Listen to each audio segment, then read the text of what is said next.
제가 아주 어렸을 때에 아버지께서 심심하시니까 어린 저를 앞에 놓고 바둑을 조금 가르쳐 주신 기억이 생생합니다. 이 바둑을 좋아하셨는데 기원에도 자주 가시고, 그때는 KBS 3TV라고 해서 그 교육방송에서 해주는 그 바둑 그것을 자주 보셨습니다. 저는 바둑은 못하지만 어릴 때 정말 이상하다 생각한 게 있습니다. 이 바둑이 시작이 되면 처음에는 아무것도 없는 바둑판에다가 돌을 하나하나 놓는데, 근데 왜 그렇게 뜸을 들이는지, 아니 처음이니까 볼 게 뭐가 있어요? 그냥 빨리빨리 놓으면 되는데, 아니 대여섯 개밖에 돌이 없는데 뚫어지게 쳐다만 봐요. 시간이 안 갑니다. 제가 나중에야 알았습니다. 바둑을 하는 데 있어 가지고 가장 중요한 시간은 이 시작 단계, 이 포석을 두는 것이다. 첫 번째 단계, 이 포석이 가장 중요하다, 그런 이야기를 합니다. 포석이 뭡니까? 석은 돌석자죠. 바둑돌이죠. 포는 버려놓는 것입니다. 이 포석이라는 것은 바둑판 전체를 놓고 돌을 듬성듬성 놓는 것입니다. 영토를 차지하는 그 기초를 만드는 것입니다.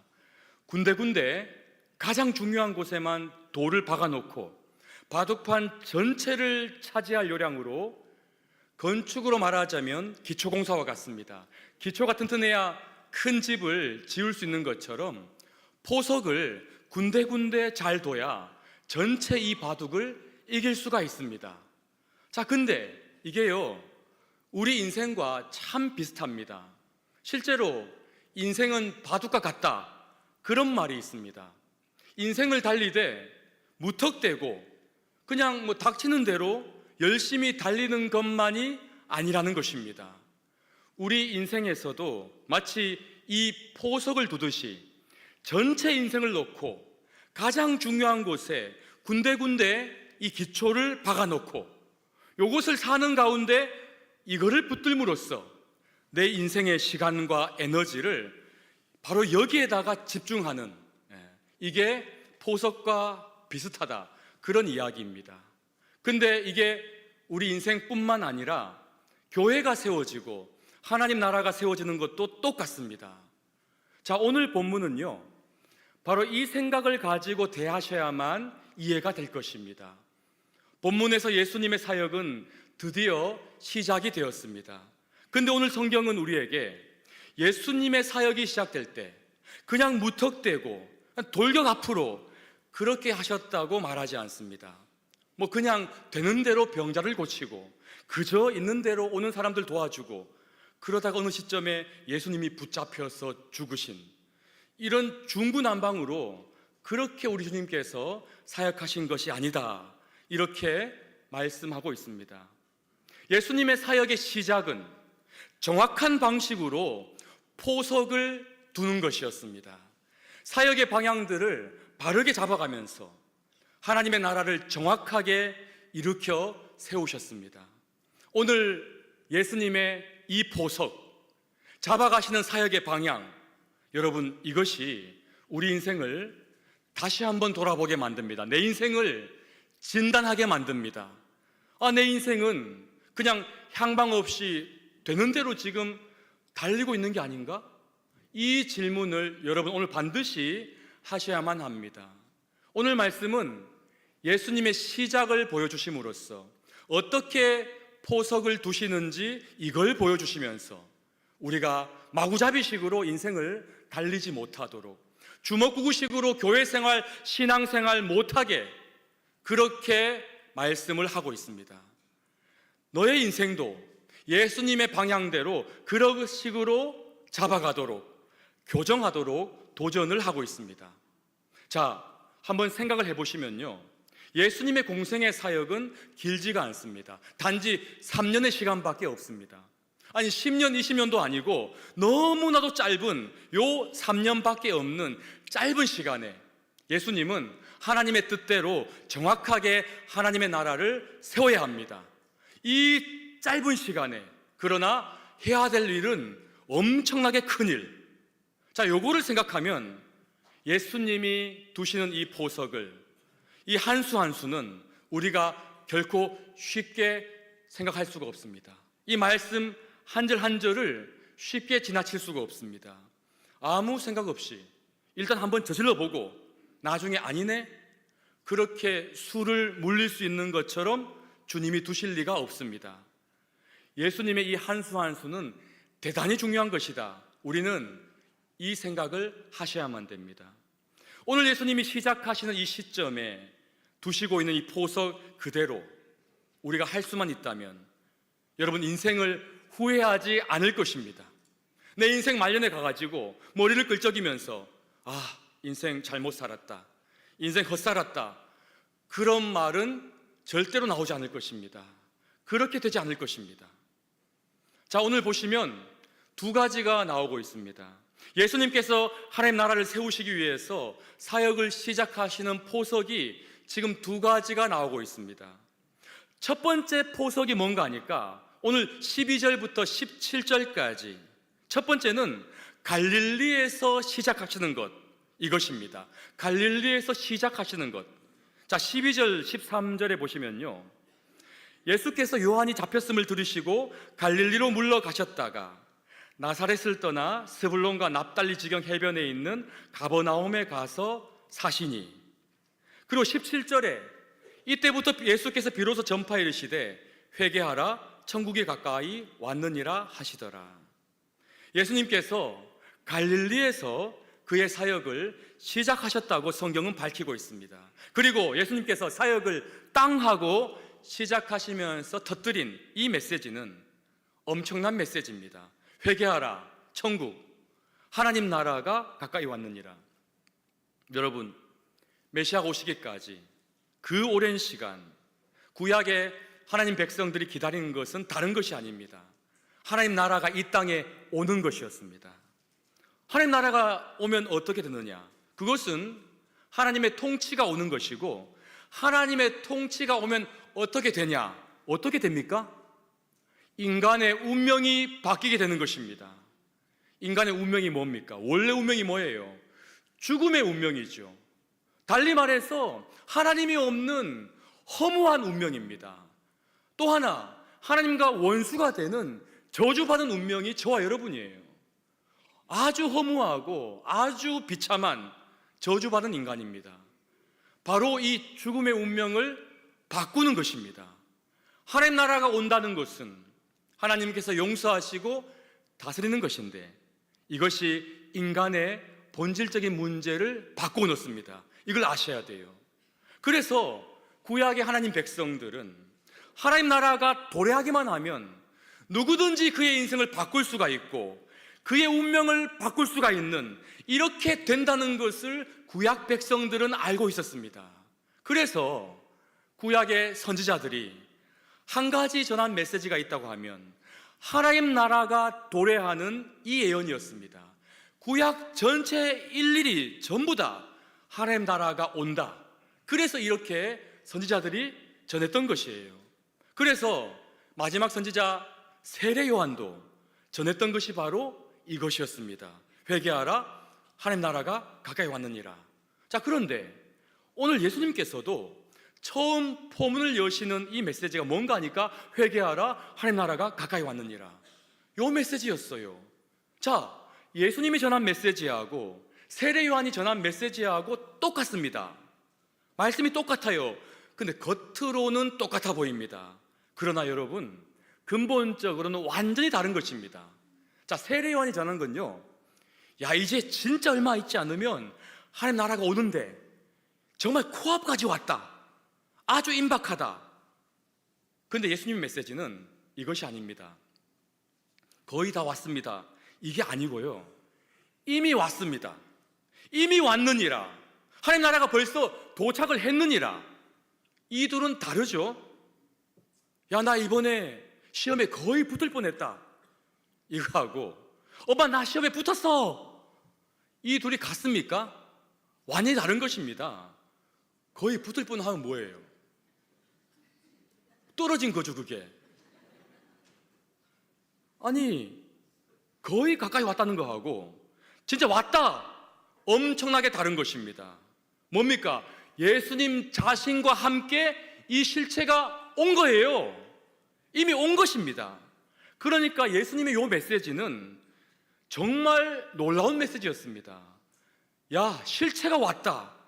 이제 누구든지 자기 운명을 완전히 바꿀 수가 있는, 저와 여러분에게 그런 기회가 오는 그런 시대가 왔고, 진짜 이 문이 활짝 열려버렸고, 이것이야말로 천지가 개벽하는 메시지였습니다. 그렇기 때문에 오늘 본문은 예수님과 이 메시지를 가리켜서 뭐라고 되어 있는가 하니까, 큰 빛이다. 흑암에 앉은 백성이 큰 빛을 보았고, 이렇게 되어 있습니다. 자, 큰 빛. 근데 오늘 우리에게 중요한 것이 뭔가 하니까, 이 큰 빛, 뭡니까 그게? 사람의 운명을 완전히 바꾸는 것이 큰 빛이죠. 그 누구든지 나오기만 하면 완전히 새로운 변화를 경험할 수가 있는 이 큰 빛, 이 위대한 소식, 이 위대한 사건. 여러분, 여러분, 이게 도대체 어디에서부터 시작이 되었는가? 이게 중요한 것입니다. 오늘 이 위대한 메시지, 이 위대한 사건이 어디에서 역사가 시작이 되고 있습니까? 그것은 바로 갈릴리였습니다. 여러분, 이것이 예수님께서 두시는 첫 번째 포석, 첫 번째 작전이라요. 세상을 10번 뒤집어 엎고도 남는 그 위대한 빛이 어디서부터 출발하고 있는가? 그것은 갈릴리를 딱 찍어가지고 여기서부터 시작하는 것이고, 이것이 예수님의 포석이요, 첫 번째 포석이었습니다. 이 첫 번째 포석을 가리켜서 성경이 이루어진 것이다. 14절 15절에 이는 선지자 이사야를 통하여 하신 말씀을 이루려 하심이라 일렀으되 스불론 땅과 납달리 땅과 요단강 저편 해변길과 이방의 갈릴리여. 여러분, 스불론, 납달리, 요단강 저편 해변길, 가버나움 전부 다 갈릴리요. 사실은 갈릴리 한마디 해도 되는데 그 앞에 그냥 추가로 더한 것입니다. 전부 갈릴리입니다.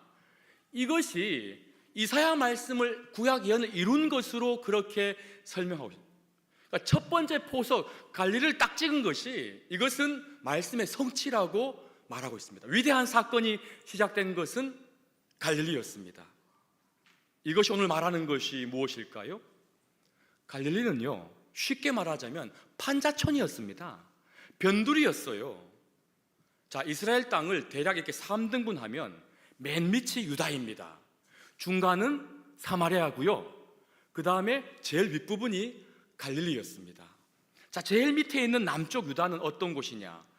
교육받고 돈 많은 정통 유대인들이 사는 곳이에요. 중간 사마리아 지역은 이방 혼혈 지역이고요. 그리고 제일 위에 있는 북쪽 갈릴리는 혈통은 유대인이지만 남쪽에서 이주된 이주민들, 난민들, 그들이었습니다. 왜 이주되었을까요? 가난해서 그렇습니다. 먹고 살 수가 없기 때문에 강제로 이주된 지역이 갈릴리 지역이었습니다. 또 이 갈릴리 지역은 이 북쪽의 이방하고 접경이 되어 있기 때문에 대대로 전쟁에 짓밟히고 이방인들 침입해서 군합발에 밟히고 유대인들이 멸시하는 그 이방인들하고 같이 먹고 살아야만 되는 그런 지역이에요. 그렇기 때문에 갈릴리는 멸시를 받았고, 유대인들은 같은 유대인들이었지만 유대인이라고 부르지 않습니다. 항상 갈릴리 사람들 그렇게 불렀어요. 자, 그러면 예수님께서 왜 이 위대한 사건을 왜 하필 남쪽 예루살렘에서 하지 않고 왜 북쪽 갈릴리 지역을 선택하셨을까요? 상식적으로 이런 정도의 위대한 일을 하려고 한다면 당연히 영향력이 훨씬 강한 수도 예루살렘에서 시작해야 됩니다. 지금 예수님 시간이 많은 것이 아닙니다. 불과 3년 짧은 시간에 온 세상을 뒤집어 엎어 놓을 들불 같은 하나님 나라, 이 새로운 일을 시작하는 기초를 이뤄야 되는데, 그러면 하나님 나라, 근데 왜 북쪽 갈릴리, 희망도 없고 비전도 보이지 않고 그 총구석에서 하나님의 나라를, 이것을 우리에게 말씀하고 있습니다. 여기서 시작한 이유가 도대체 무엇일까요? 여러분, 그것은 딱 한 가지였습니다. 그것은 마음밭의 문제였습니다. 뭐라고요? 마음밭의 문제였습니다. 우리말에도 야, 너 성공하려면 일단 서울로 가라, 그런 말이 있는 것처럼 복음의 역사가 시작되기에는 예루살렘이 훨씬 더 유리할 것 같은데, 수도 예루살렘이. 근데 그렇게 하지 않았어요. 예수님 보시기에는 갈릴리가 훨씬 더 유리했습니다. 마음밭의 문제였어요. 왜 그렇습니까? 갈릴리 사람들은 멸시와 천대를 받았기 때문에 가난함이 뭔지를 알고 있었습니다. 다시 말해서 인생의 고통이 무엇인지 알고 있었습니다. 누가복음에 보면 너희 가난한 자는 복이 있다, 주님이 직접 말씀하셨어요. 여기 누가복음의 가난은 심령이 가난한 자를 말하지 않습니다. 진짜 가난한 것을 말해요. 누가복음은 실제로 돈이 없는 거예요. 그런 가난한 자가 복이 있다. 갈릴리처럼 배고프고 돈 없고 쪼들리고, 그걸 말합니다. 경제적으로 못 사는 겁니다. 그런 자가 복이 있다. 그러면 목사, 이게 무슨 말입니까? 그러면 가난한 게 복이 있고 부자들은 그러면 재앙이냐? 그렇지 않습니다. 그것은 성경하고 너무 잘 안 맞아요. 부자인 사람들도 마음이 가난한 사람 많습니다. 오히려 돈이 없는 사람이 훨씬 더 교만할 수도 있습니다. 그러나 여러분, 대체로, 제가 말한 건 대체로 뭔가 이 세상에서 부족한 것을 느끼는 사람, 가난하고 어떤 핸디캡이 있고 그런 사람이 복음을 들을 때 나타나는 훨씬 더 뜨거운 반응, 이건 사실이죠. 맞습니까? 이건 사실입니다. 거의 대체로 그렇습니다. 그래서 이런 말도 있습니다. 부자들은 가난한 사람의 신앙을 절대로 따라갈 수가 없다 하는 그런 말도 있습니다. 가난한 사람들은 이 땅에서 위로를 얻을 게 없기 때문에 처음 교회에 와서 찬송만 부르면 눈물이 흐릅니다. 바로 이런 면에서 가난이 복이라고 말할 수 있습니다. 결국 중요한 것은, 결국에는 마음의 가난함이 맞죠. 맞습니다. 근데 부자든지 가난자든지 자기의 부족함을 인식할 수 있는 사람, 그래서 갈릴리의 이 판자촌은 그런 면에서 예루살렘보다 훨씬 더 유리했습니다. 예수님 보시기에 그랬습니다. 저도 군대 훈련소에 입대하고 첫 번째 주일 예배 드렸을 때 완전히 울음바다입니다. 모든 군인들이 눈물을 흘려요. 눈물 안 흘리는 군인, 사람이 아니에요. 그 이유는 딱 한 가지, 뭐예요? 마음이 가난해졌기 때문에. 예? 설교 다 들릴 필요도 없어. 한 구절 목사님 읽자마자 바로 그냥 눈물이 나옵니다. 제가 그랬어요. 우리나라도 못 살고 못 먹고 답답할 때 교회가 불같이 일어났습니다. 옛날에 조영기 목사님께서 돌아가셨지만 항상 그 얘기를 하셨는데, 가난한 사람들이 모인 교회에서 부자들이 모인 교회보다 헌금이 더 많이 나온다. 정말 아이러니죠. 제가 말하는 헌금이 문제가 아니고 가난한 사람들의 마음이 뜨겁기 때문에 그렇습니다. 속도가 더 빠르기 때문에 그래요. 부자들과 달리 속도가 더 빠릅니다. 핵심은 마음밭에 있기 때문에 그렇습니다. 갈릴리에서 위대한 사건이 시작된 이유가 여기에 있습니다. 우리가 보기에는 반듯한 예루살렘, 거기서 시작하면 이게 참 좋을 것 같은데 아니었습니다. 하나님 나라의 관건이 어디에 있다고 우리 주님은 해석하셨는가? 마음밭에 있었다고 해석하셨어요. 하나님의 나라가 일어서고 주저앉고 하나님 나라가 번성하고 사라지고, 그 분기점은 다른 곳에 있는 것이 아니고 마음밭에 있다는 것을 우리 주님께서 보셨어요. 그래서 갈릴리는 훨씬 더 유리했습니다. 우리가 다르죠. 씨 뿌리는 비유가 이거죠. 씨의 문제가 아니었습니다. 더 좋은 씨, 덜 좋은 씨, 거기에서 무슨 차이가 나는 것이 아니에요. 김 권사는 지금까지 더 좋은 말씀 듣고 나는 시원치 않은 말씀 들었기 때문에 그런 게 요즘 이상한 일이 있습니다. 이 성도들이 좋은 말씀 찾아서 돌아다녀요. 방송도 좋은 말씀 찾아서 돌아다녀요. 물론 좋을 수도 있지만, 근데 거기서 차이가 안 난다니까요. 주님은 분명히 말합니다. 돌짝밭이냐 좋은 밭이냐, 마음밭에 문제가 있었어요. 내가 문제가 있었어요. 모든 것은 마음밭에서 다 갈라지게 되어 있습니다. 우리 주님께서 갈릴리를 선택하신, 왜 첫 번째 포석을 여기에 두셨는지 이제 이유를 알 수 있는 것입니다. 여러분, 땅 속에는요, 이 마그마가 용암이 흐르고 있습니다. 여러분 지금 발밑에도 뜨거운 용암이 흐르고 있어요. 문제는 용암이 터져 나오는 것이 어디냐? 어딥니까? 땅이 가장 얇은 곳이죠. 예. 그곳을 만나면 화산이 터집니다. 마찬가지입니다. 하나님 은혜는요, 내려오는 게 아니에요. 항상 있습니다. 우리 아래에 항상 있어요. 근데 어디서 이 은혜가 터져 나오는가? 문제는 용암에 있는 게 아니고 땅에 있었습니다. 마음의 두께, 이 땅의 두께, 마음의 지표가 얇은 곳, 자존심의 두께가 이 지표가 얇은 곳, 뭔가 나는 부족하고 자아가 죽은 곳, 이곳을 만나기만 하면 용암은 여지없이 터져 올라오게 되어 있습니다. 갈릴리가 어떤 곳이냐? 영적인 교만의 지표가, 이 땅의 지표가 대단히 얇은 곳이에요. 자존심의 지표가 대단히 얇은 곳이에요. 마음의 마음의 지표가 대단히 얇은 곳입니다. 그곳에서 터져 나오게 되어 있습니다. 여러분, 오늘 나는 죽고 사는 것이 어디에 달려 있는지를 생각해 보십시오. 그 마음밭에 있습니다. 후회하지 않은 인생, 망하지 않은 인생 되기 위해서 내 인생의 모든 에너지를 집중해야 될 곳이 어디 있는가? 오늘 하루 전다지 마음을 다 집중할 것이 어딘가? 마음밭에 있습니다. 내 마음밭에 그 에너지를 집중시키는 것입니다. 우리 교회도 마찬가지. 우리 교회 세워졌는데 에너지를 집중시킬 그 포석이 어디에 있는가? 마음밭에 있어요. 내 마음밭에 집중을 하십시다. 거기에 온전 우리 마음의 관심을 가지는 것입니다. 여러분, 마음밭이 준비되기만 하면 용암은 터져나오게 되어 있습니다. 우리 마음밭이 가난하고 겸손하고 갈급하고 자아가 죽어있고 고통스럽고 심령이 가난하고 그렇게 되기 위해서 우리의 힘을 하루 종일 전 인생을 여기에만 집중을 하는 것입니다. 여러분, 우리 교회가 세워지는 핵심이 어디에 있을까요? 하나님 앞에 제발 우리 교회의 마음을 낮추는 것입니다. 우리 교육자든지 우리 중직자들이든지 우리 모든 성도들이 마음을 낮출 때에 그때 터지는 것입니다. 그때 용암이 폭발하는 것입니다.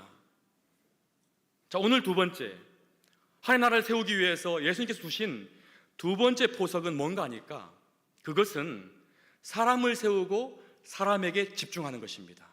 18절, 19절, 20절 한번 보시기 바랍니다. 갈릴리 해변에 다니시다가 두 형제 곧 베드로라 하는 시몬과 그 형제 안드레가 바다에 그물 던지는 것을 보시니 그들은 어부라 말씀하시되 나를 따라오라 내가 너희를 사람을 낚는 어부가 되게 하리라 하시니 그들이 곧 그물을 버려두고 예수를 따르니라. 두 번째 두시는 예수님의 보석, 이 말씀을 우리 눈을 아주 크게 뜨고 봐야 하는 중요한 원리가 있습니다. 예수님께 주어진 시간 3년, 기초를 세워놓아야만 되는데 앞으로 온 세상 땅끝까지 하나님의 나라가 불같이 번져나가는데 그래야만 하는데 그 기초를 3년 안에 세워야 되는데 그렇게 하려면 어떻게 해야 됩니까? 제일 먼저 해야 될 것은 인간적으로는 예루살렘의 정치 권력을 딱 접수하는 것입니다. 그리고 군대를 접수합니다. 그리고 가장 영향력 있는 요주 인물들, 그 사람을 틀어지고 자기 사람을 만들어 놔야 됩니다. 시간이 짧아요. 그러면 더군다나 핵심 사람들을 잡아야지. 그래야 온 세상에 하나님 나라를 세우죠. 근데 예수님께서는 그런 식의 포석을 한 번도 두지 않았습니다. 그 대신에 예수님은 가장 무력해 보이는 한 사람을 찍으시고 그 사람에게 3년을 다 쏟아부었습니다. 권력과 군사를 붙들지 않고 한 사람을 붙듭니다. 그것도 영향력이 거의 없는 사람, 포섭을 해도 아무런 주목을 받지 못하는 그런 사람, 무식한 사람, 한 영혼을 붙들고 거기에 3년을 다 쏟아버렸어요. 여러분, 이것이 하나님 나라를 세우기 위한 예수님의 두 번째 포석이었습니다. 자, 이걸 더 분명히 알려면 뭘 상상하면 되는 거 아닐까요? 예수님 부활하실 때를 한번 생각해 보십시오. 부활하신 후에 예수님께서 세상을 뒤집어 놓는 방법은 굉장히 간단합니다. 어떻게 하면 될까요? 대단히 쉽습니다.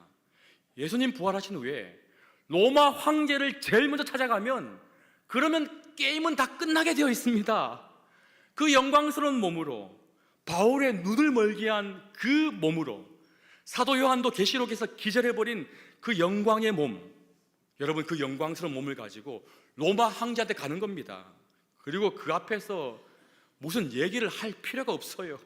설명할 필요가 없습니다. 그 앞에 딱 한 번만 영광을 보여주면 그만입니다. 그러면 로마 황제는 입을 딱 벌리고 덜덜 떨면서 항복하게 되어 있습니다. 제국 전체를 하나님께 바칠 것입니다. 그렇게 하시면 하나님 나라가 굉장히 간단하게 세워지죠. 근데 여러분, 주님은 그렇게 하시지 않았습니다. 로마 황제에게 얼마든지 갈 수 있음에도 불구하고 예수님 한 번도 가지 않았습니다. 그 대신에 예수님은 부활하고 나서도 똑같습니다. 무식한 갈릴리 어부들을 찾아갔습니다. 어떻게 했어요? 부활 전에도 먼저 갈릴리로 가 있어, 거기서 만나자, 이 약속까지 했어요. 그것도 배신한 사람들, 실패한 제자들, 그들에게 찾아가서 영광을 보여주십니다. 예수께서 사랑하신 사람들, 양육하신 사람들, 그 집중하신 사람들, 그 사람들에게 가서 땅끝까지 가라고 하셨습니다. 이겁니다.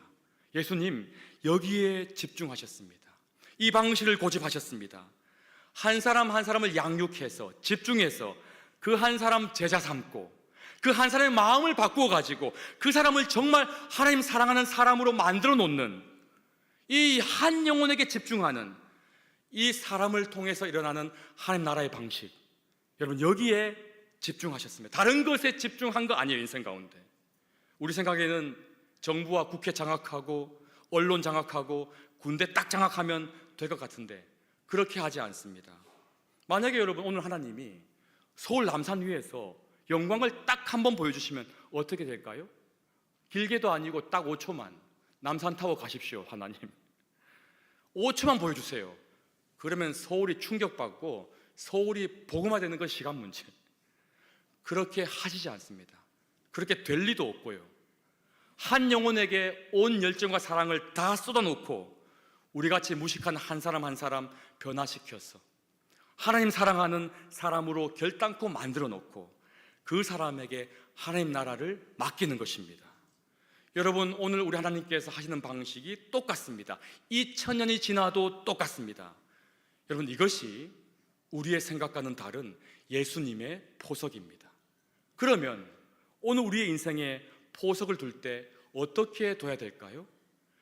마찬가지입니다. 내 인생을 계획하고 큰 포석을 내 삶에 하나씩 하나씩 둘 때 나도 여기에 집중하고 있는 것입니다. 내가 진짜 성공하고 있는 인생이었나? 아니면 지금도 별 볼 일 없는 인생이냐? 이거를 판단할 수 있는 정확한 질문이 하나 있습니다.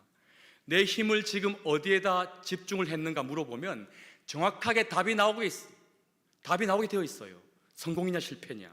여러분 내가 내 인생에 한 사람을 살리고 한 사람을 영적으로 양육하고 예수님 하신 것처럼 먼저 내가 제자가 되고 내가 다른 사람 제자 삼고 영혼을 살리고 양육하고, 여러분 내가 가진 인생의 모든 에너지를, 모든 시간을, 모든 자원과 재능을 여기에 집중하면서 살아왔다면 우리는 반드시 성공한 인생이 될 수밖에 없습니다. 주님께서 왜냐하면 마지막에 이 사람만 인정하실 것이기 때문이에요. 여러분 예수를 믿고 세례받은 사람은 누구든지 다른 사람을 도울 자격이 주어집니다. 변했어요.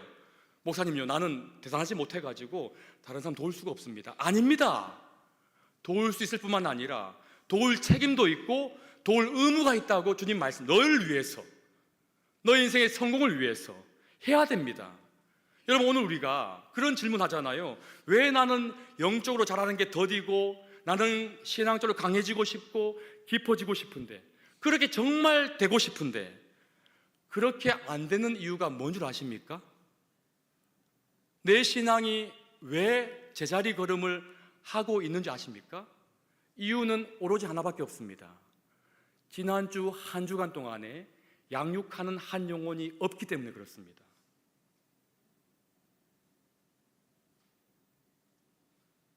내가 살리고 내가 양육하고 내가 돕고 사랑하는 한 사람이 내 주위에 없기 때문에 신앙이 제자리 걸음이고 낙심되는 것입니다.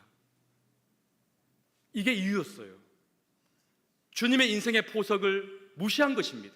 인생의 성공을 다른 데 둔 것입니다.